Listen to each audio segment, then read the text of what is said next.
Let's talk a little bit about that first mission that you were involved with, launched in April in 1990. Everything went relatively well until the launch of Hubble.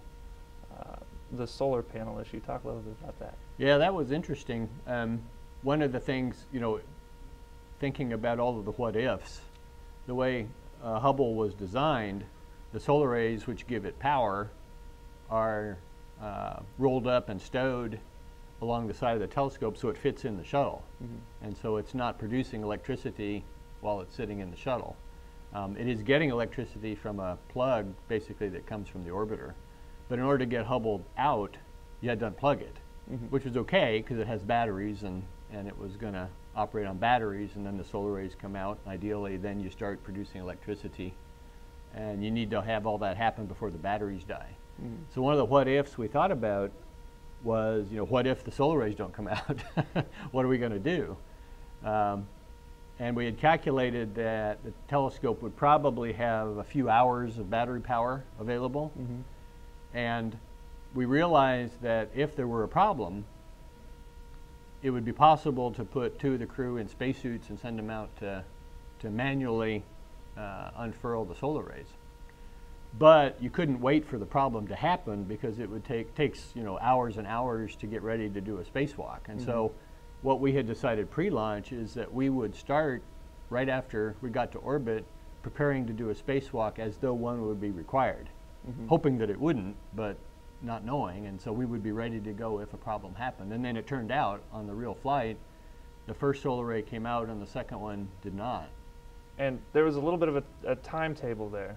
How much time exactly did you have to get that solar ray out before Hubble died? We estimated at time of launch we had 6 hours. Now we were producing electricity from one of the solar rays, but it wasn't enough to make Hubble what they call power positive. We were still using more electricity than we were generating. So we probably added a few hours to the total time available, but we only had hours to respond. And so Bruce McCandless and Kathy Sullivan, who were the 2 spacewalking astronauts on that mission, they had already done the suit prep, they had already done the pre-brief, so they got in the spacesuits and they got in the airlock, and we even started to depressurize the airlock. They were down at 5 psi.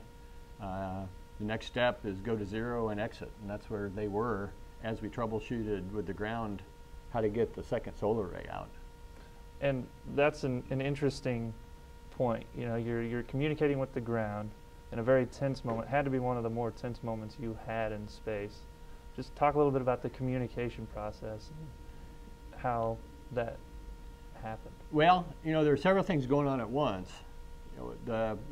Part of the crew's activity is focused on getting Bruce and Kathy ready to exit. We're also trying to support the ground in troubleshooting the array. Part of that involved, they wanted us to make observations of it. The first time they unfurled it, it popped out of the canister, and there was a little motion like that, which was just due to the stored energy. Then they went off and did some troubleshooting and came back and sent the command again, and it moved a little bit further, and then it stopped, and they wanted us to take observations of that. We're also looking at the timeline. We're looking at the orbiter attitude. We also don't necessarily know what the ground is working on. They don't always have time to tell you in detail what they're thinking. So we're not sure, are they making progress? At some point we got to commit to doing the spacewalk or we're going to run out of time.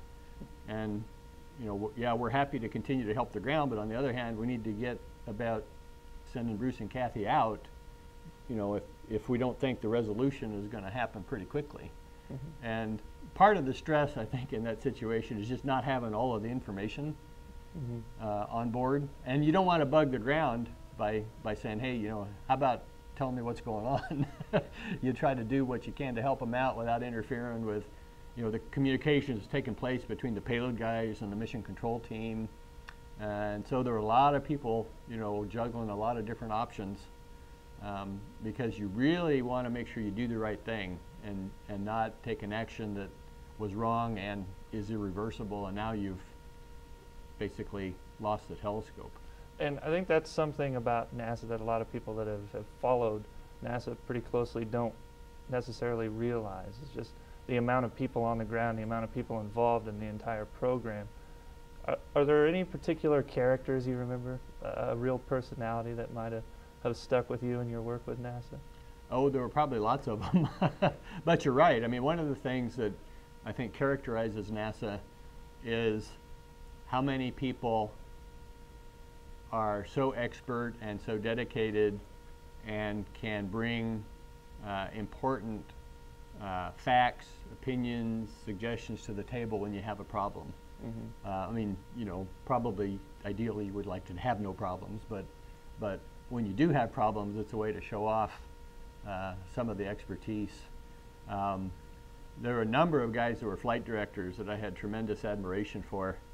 The flight director is the position that has the responsibility to integrate everything that's going on, all the chaos that's happening in all of the different disciplines, and focus the team on a specific course of action and figure out exactly what you want to tell the crew and what you want to get the crew to do. And I've always considered it such a privilege to have gotten to know the flight directors and some that stand out. You know, Randy Stone was a great flight director, a good friend of mine. Wayne Hale, Bill Reeves was the lead flight director on the first Hubble mission. John Shannon, the people I worked with, Phil Engeloff. Just I have so much respect for the people that accept that responsibility for the safety of the crew and the success of the mission. Well, let's go back to Hubble a little bit. It didn't go as smoothly as planned. You know, you've talked about contingencies. The mirror issue with the aberration in the mirror was a huge problem. Right. With that much money floating in space, you had to do something to fix it, and quickly. What was your role in fixing Hubble? At that time, I was in a management position, mm-hmm. and so the crew for that mission basically reported through me, and I was involved as part of the whole management team for that mission that helped to develop the approach and approve the procedures and then oversee the execution. Yeah, it was, you know, I remember thinking when they came up with the idea of CoStar was the name of the instrument that was installed that compensated for the mirror aberration. And it was designed with a bunch of lenses and mirrors and little armatures that would insert these into the path of the light to the different instruments, and it would correct for the actual shape of the mirror. And I thought, you know, that sounds like a real Rube Goldberg approach. I mean, I had no confidence that, you know, that would work with the precision you would need to actually fix the problem. But it worked great, and we learned a lot. I remember leading up to that mission, two things. One was the media at the time, and they were probably right, portrayed the first servicing mission as the most important NASA mission since the Apollo moon landing. Mm-hmm. And I think, you know, that was probably fair given all of the attention and what was at stake. I mean, if we had failed to fix Hubble, you know, I really hate to think about what it might have meant for the whole shuttle program. On the other hand, a successful mission would then validate the role of the shuttle and the ability to put people in a position where they can fix things that go wrong. And so we knew we had a lot on the line. The other thing I remember very clearly from back then was how ambitious the mission was. It was the most ambitious shuttle mission we'd ever attempted. And at that time, we were looking ahead to building the International Space Station. Mm-hmm. And a number of us were saying, you know, when we get to building the International Space Station, we'll be flying a mission this complex every few months. Mm-hmm. And I thought, wow, I don't know how we're going to be able to do that. But, and that did turn out to be right. I mean, the station assembly flights were probably just as complex as the Hubble servicing was back in 1993. And now Hubble is set to go out of service here in the next few years. Yeah, we don't know for sure how long it'll last. It's still in pretty good shape, but it won't last indefinitely without the ability to, you know, fix things that go wrong. And where do you go from there? I know there were plans for another telescope. Is it kind of too early to tell? Or? Well, the next big telescope in space is the James Webb telescope, and the launch date for that is probably now around the end of the decade. Mm-hmm. It's a big telescope. It's been called the replacement for Hubble, but I don't know that that's exactly fair because it doesn't do the same thing that Hubble does. It's a replacement in the sense that it's the next big space observatory, but it won't do the science that Hubble does. But it'll be an important instrument all the same. So that's one of, I'd say, NASA's top 3 priorities these days, is to finish the development, testing, and ultimately the launch of the James Webb Telescope. Let's talk a little bit about your final mission now. Did you know at the time that that was going to be your last chance? I thought it would be, yeah. I mean, you never know, but I wasn't, at that point, I wasn't really interested in flying another mission. And what was your mindset knowing it was the last one, last chance to go to space? I don't remember really approaching it any different. I mean, I recognized that this is it, but at the time, I mean, realistically, I felt that was it. But I don't remember thinking, being nostalgic about it or regretful that I wasn't going to get another chance. I just, approached it as just another mission. Did you think about it once maybe you landed and got back on the ground, or?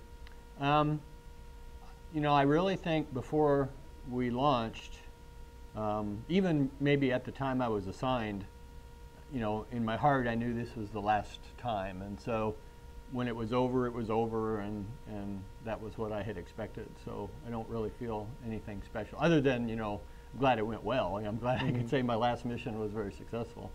Here recently, it's in the works. The NASA and the Russian space agency are going to send 2 men to space for a year-long mission. What kind of things go into that, and what do you think about the cooperation with the Russian space program?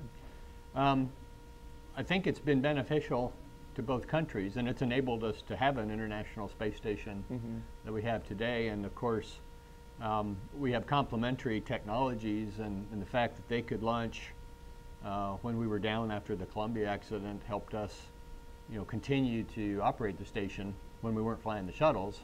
And the fact that the shuttle could carry so much mass and volume up and back from station was an enabler for everybody on board the space station. Now we've lost that capability without the shuttle, but I think it's been rewarding.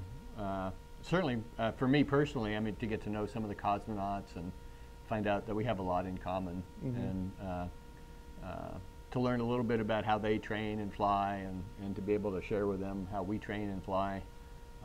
So I think it's been kind of a success story.